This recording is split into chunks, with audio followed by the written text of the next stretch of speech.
Ethiopian Prime Minister Abiy Ahmed announced a humanitarian ceasefire 5 weeks ago, but it is already beginning to fray. In the northern region of Amhara, fighting had subsided, but last week it erupted again. VOA spoke to witnesses who got caught up in the fighting when militants from the Fano militia group on the border of the Oromo zone in Amhara allegedly opened fire on civilians close to the town of Shewa Robit. I was 3 kilometers away when the conflict erupted. Wolale, the epicenter of the conflict, is almost burned to the ground, like Ataye town was, where 3 such ethnic-based conflicts happened in the space of a year. The hills of Amhara have been the scene of fighting between government forces and Tigray People's Liberation Front, TPLF, separatists and militia groups for months. People have lost their homes, they've lost their relatives, they've had their lives upended. Most people I've spoken to say they just want to see peace now.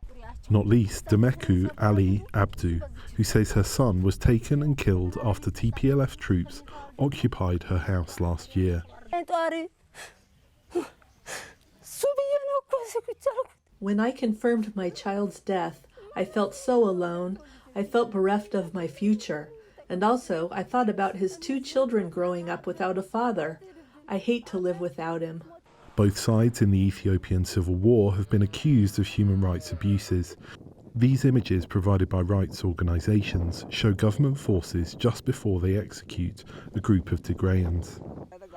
Mohammed Seid, part of a local militia who fought to push the TPLF out of his hometown, also hopes the fighting has finally ended for good.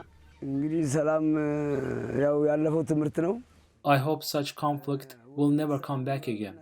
All parties have learned lessons, and I hope every person strives for the prevalence of peace. However, a spokesperson for the local government said the presence of the TPLF in Amhara has emboldened other separatist groups like the Oromos who are aligned with them.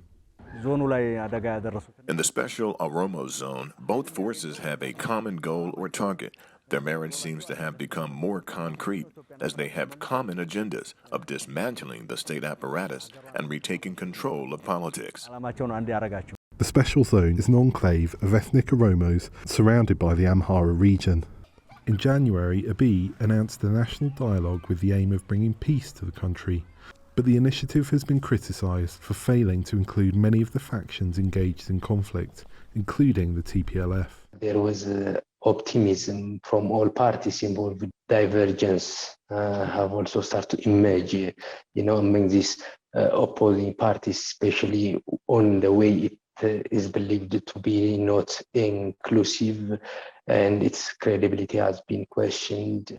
Given the renewed fighting in this area of Amhara, at least, residents' hopes for peace might not be realised.